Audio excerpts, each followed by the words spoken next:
আজ রাতে আবার হামলা, আগামীকালও তাই। তার পরের রাতেও চলবে একই অভিযান। আর এর পরের সপ্তাহে লক্ষ্য হবে ইরানের বিদ্যুৎ কেন্দ্র ও সেতু। আলোচনার টেবিলে না এলে দেশের গুরুত্বপূর্ণ অবকাঠামো ধ্বংস করে দেওয়া হবে, এমনই কড়া হুঁশিয়ারি দিয়েছেন আমেরিকান প্রেসিডেন্ট ডোনাল্ড ট্রাম্প। তার এই বক্তব্য শুধু নতুন সামরিক অভিযানের ঘোষণা নয়, বরং ইরানের ওপর সর্বোচ্চ চাপ তৈরির একটা সুস্পষ্ট রাজনৈতিক বার্তাও বহন করছে। একদিকে টানা সামরিক হামলার ঘোষণা, অন্যদিকে সমঝোতার আহ্বান। এই দুই কৌশলকে একসঙ্গে সামনে রেখে ইরানকে কোণঠাসা করার চেষ্টা করছে ওয়াশিংটন। ফলে মধ্যপ্রাচ্যে নতুন করে বড় ধরনের সংঘাতের আশঙ্কা আরও জোরালো হয়েছে। মঙ্গলবার এক আন্তর্জাতিক সংবাদ মাধ্যমকে দেওয়া সাক্ষাৎকারে ট্রাম্প জানিয়েছেন, কি বলেছেন আসুন আপনাদের একটু গ্রাফিক্যালি দেখাই।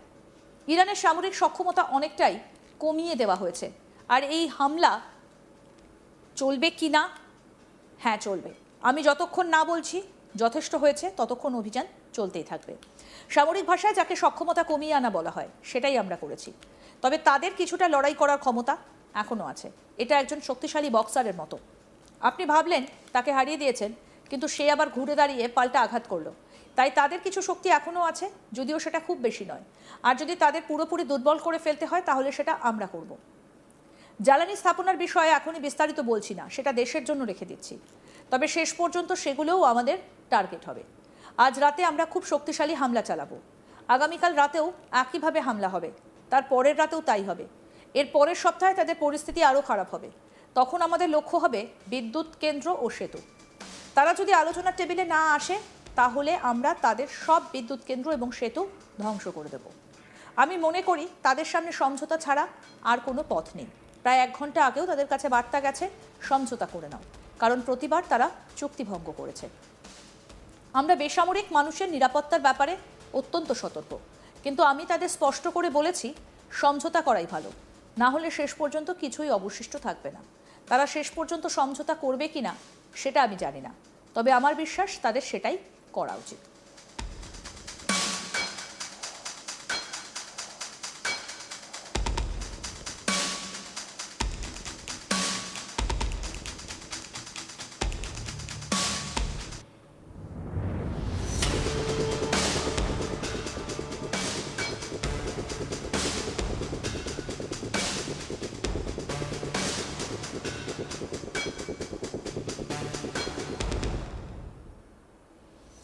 এর মধ্যে সবথেকে কঠোর হুঁশিয়ারি আসে ইরানের বিদ্যুৎ কেন্দ্র এবং সেতুগুলো নিয়ে।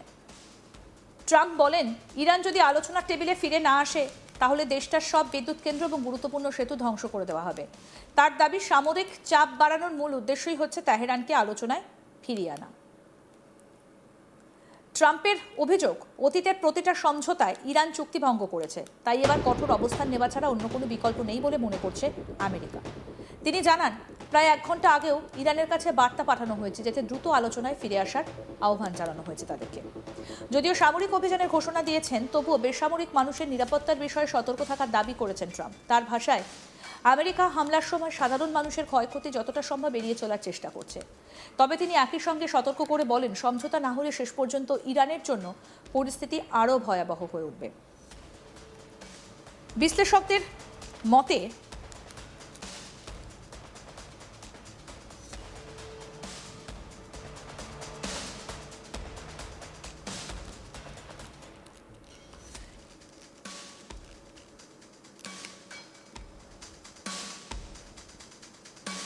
যে এই হামলার সময় সাধারণ মানুষের ক্ষয়ক্ষতি যতটা সম্ভব এড়িয়ে চলার চেষ্টা করা হচ্ছে।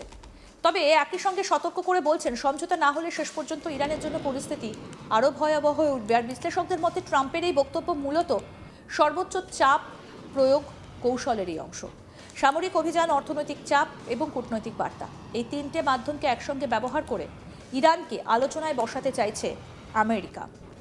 তবে এই কৌশল কতটা কার্যকর হবে তা নিয়ে আন্তর্জাতিক মহলে মতভেদ রয়েছে। কারণ অতীতেও কঠোর নিষেধাজ্ঞা এবং সামরিক চাপ সত্ত্বেও ইরান তার অবস্থান থেকে পুরোপুরি সরে আসেনি। এদিকে সাম্প্রতিক সময় হরমুজ প্রণালীকে কেন্দ্র করে দুই দেশের উত্তেজনা আরও বেড়েছে। বিশ্বের অন্যতম গুরুত্বপূর্ণ এই নৌপথ দিয়ে প্রতিদিন বিপুল পরিমাণ জ্বালানি পরিবহন হয়। ফলে এই অঞ্চলে সামরিক সংঘাত বাড়লে শুধু মধ্যপ্রাচ্য নয়, বিশ্ব অর্থনীতিতেও তার প্রভাব সরাসরি পড়তে পারে। ইরানের দাবি, বেসামরিক অবকাঠামোকে লক্ষ্যবস্তু করার হুমকি আন্তর্জাতিক মানবিক আইনের পরিপন্থী। দেশটির মতে বিদ্যুৎ কেন্দ্র এবং সেতুর মতো গুরুত্বপূর্ণ স্থাপনায় হামলা সাধারণ মানুষের জীবনকে ভয়াবহ সংকটে ফেলতে পারে এবং এটা আন্তর্জাতিক আইন অনুযায়ী গুরুতর অপরাধ হিসেবে বিবেচিত হতে পারে। সব মিলিয়ে ট্রাম্পের সর্বশেষ বক্তব্য মধ্যপ্রাচ্যের পরিস্থিতিকে আরও অনিশ্চিত করে তুলেছে। একদিকে তিনি সমঝোতার আহ্বান জানাচ্ছেন, অন্যদিকে ধারাবাহিক সামরিক অভিযান আরও বিস্তৃত করার ঘোষণা দিচ্ছেন।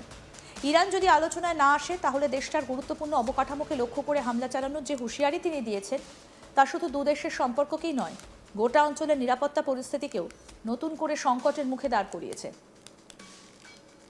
এবং এই মুহূর্তে দাঁড়িয়ে এই যে সংঘাত, তাহলে পরিস্থিতি কি আরও জটিল হবে? গোটা অঞ্চলের নিরাপত্তা, এই পরিস্থিতি কিন্তু নতুন করে আবার সংকটের মুখে এসে দাঁড়িয়েছে। এখন নজর ইরান শেষ পর্যন্ত আলোচনার পথ বেছে নেবে নাকি পাল্টা জোরদার করে প্রতিরোধ সংঘাতকে আরও বাড়িয়ে তুলবে।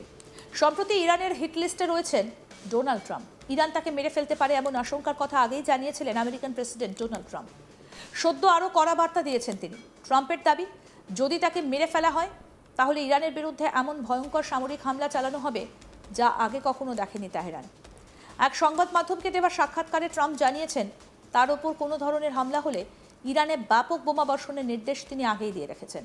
তার কথায়, ইরান যদি তাকে মেরে ফেলতে সফল হয় তাহলে তার পরিণতি হবে ভয়াবহ।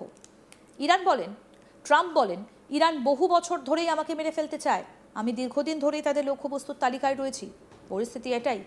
তবে একই সঙ্গে আমেরিকান প্রেসিডেন্ট জানিয়েছেন এই মুহূর্তে ইরানের তরফে তাকে মেরে ফেলার কোনো নতুন বা আসন্ন পরিকল্পনার নির্দিষ্ট গোয়েন্দা তথ্য তার কাছে নেই। তিনি বলেন, ইরানের হুমকি নতুন নয়, বহুদিন ধরেই তিনি এই ঝুঁকির মধ্যে রয়েছেন। ট্রাম্পের দাবি, যদি তার কোনো ক্ষতি হয় তাহলে ইরানের বিরুদ্ধে এমন মাত্রায় সামরিক পদক্ষেপ নেওয়া হবে যা এর আগে কখনো দেখা যায়নি। তিনি আরও বলেন, আমি নির্দেশ দিয়ে রেখেছি, যদি আমার কোনো ক্ষতি হয় তাহলে আক্ষরিক অর্থে তাদের উপর এমন মাত্রায় বোমাবর্ষণ করা হবে যা তারা আগে কখনো দেখেনি। সম্প্রতি ইসরায়েলের তরফে আমেরিকাকে ইরানের একটা পরিকল্পিত হামলার বিষয়ে গোয়েন্দা তথ্য দেওয়া হয়েছিল বলে জানা যায়। তবে ট্রাম্প জানিয়েছেন নতুন কোনো হুমকির তথ্য তার কাছে নেই। তিনি বলেন, না, ইসরায়েল নতুন কোনো তথ্য দেয়নি। আমি অনেকদিন ধরে ইরানের 1 নম্বর তালিকায় রয়েছি। জীবন এরকমই। নিজের স্বভাবসুলভ ভঙ্গিতে ট্রাম্প আরও বলেন, আমি আশা করি আপনারা আমাকে মিস করবেন। এর আগে ন্যাটো শীর্ষ সম্মেলনের পরও ইরান প্রসঙ্গে একই ধরনের মন্তব্য করেছিলেন ট্রাম্প। তিনি নিজেকে ইরানের 1 নম্বর টার্গেট বলে দাবি করেছিলেন। তার বক্তব্য ছিল, ইরানের আগের কিছু নেতা ক্ষমতা হারিয়েছেন, নতুন নেতৃত্ব একই পরিণতির মুখোমুখি হতে পারে। ট্রাম্প বলেন, আমি তাদের 1 নম্বর টার্গেট। তাদের আগের নেতারা চলে গিয়েছেন, এখন নতুন একদল নেতা এসেছে, তারাও চলে যেতে পারে। আর আপনারা জানেন আমিও চলে যেতে পারি, কারণ আমি তাদের 1 নম্বর টার্গেট। তবে একই সঙ্গে ট্রাম্প স্পষ্ট করেছেন, ইরানকে কোনোভাবেই পরমাণু অস্ত্র তৈরি করতে দেওয়া হবে না। তার দাবি, ইরানের সঙ্গে সংঘাত দীর্ঘস্থায়ী যুদ্ধে পরিণত হবে না। ভবিষ্যতে যদি কোনো সংঘর্ষ হয় তা খুব অল্প সময়ের মধ্যে শেষ হবে বলেও আশা প্রকাশ করেন তিনি। আরও আপডেট পেতে দেখতে থাকুন আজ তাক বাংলা, সাবস্ক্রাইব করুন।